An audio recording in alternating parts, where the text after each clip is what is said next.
I'm Brigantia Blackbird of the Blackbird Grimoire. Welcome back to Pagan Tales. This week we are going to be talking about the Morrigan and Cernunnos in the context of gods of the underworld, gods of the dead, gods that are relating to the concept of death. Now, as a quick reminder, Cernunnos is Lord of the Beasts, God of the Wilds, and of the Hunt. He is both hunter and prey, and his associations with death are also connected to the idea of succession. And for the Morrigan, she's the goddess of battle, fate, and magic. To put a very brief description on her, she is the great queen who will force confrontations if that is what is required. She's associated with death because of her connections to battles and with fallen soldiers. So that's what we're starting off with. So, in the case of Cernunnos, he's really representing death that is taking place in the wild. As all of us are more than aware, there are many dangers within the natural world, and any number of animals can easily overpower humans if provoked. A lot of them have venom of sufficient virulence and quantity that could induce death if we were so unfortunate as to be bitten by them. And then we come to Cernunnos' role as Lord of the Animals. That also involves presiding over all of the dangers that creatures potentially pose to each other and to us, and how all of this, the life, the conflict, the death being the finale of life and the first step of eventual rebirth, these are all part of the natural process.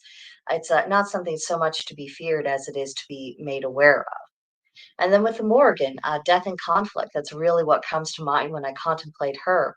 And whether through outright war or small scale physical conflicts, it's all too common for people to lose their lives as a result of problems between individuals or huge problems between nations. And eventually things come to blows or other more efficient weaponry, and then, kablooey, and people are losing their lives. And the Morrigan has the role of reminding us that our choices culminate in the formation of our fate, and that at a certain point, our fate does become inevitable because of how much our choices have built up, along with the choices that are made and the people who are affecting our sphere. All of that energy is going into one pot, and then it does come together to create a specific outcome.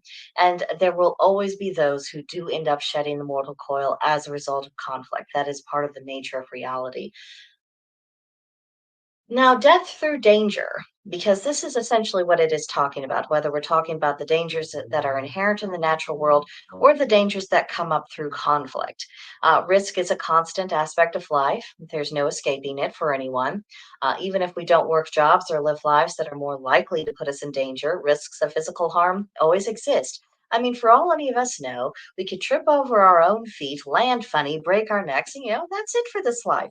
It happens even if only very rarely. None of us are immune from risk. And naturally, I don't think any of us want to dwell on morbid thoughts, at least not if we have a reasonable degree of mental health. But intellectually, we know that, our own demise, it may be a little bit more dramatic than just going peacefully in our sleep in the comfort of our own bed. Not everyone is provided that luxury. And the lessons that Cernunnos and the Morrigan provide are about creating awareness that safety is limited. And oftentimes, safety is a complete illusion. We must learn to be cautious, wise, and prepared in the event should matters go awry. It's only someone who has a childlike mentality, raised in a secure environment, who could imagine that perpetual safety and well being is a default state of affairs. That's not the way that it is. And next up, necessary courage.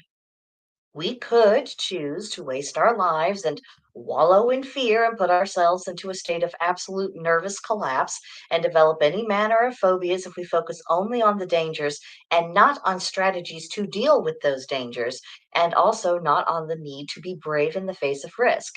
And sadly, there are people in our society who have gone that route, many of them with considerable encouragement to do so.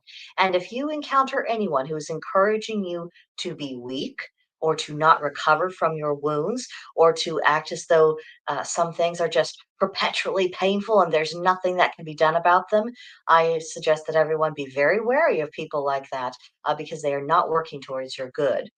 And, the results of this have been disastrous and ready to see. It's why we see so much mental illness.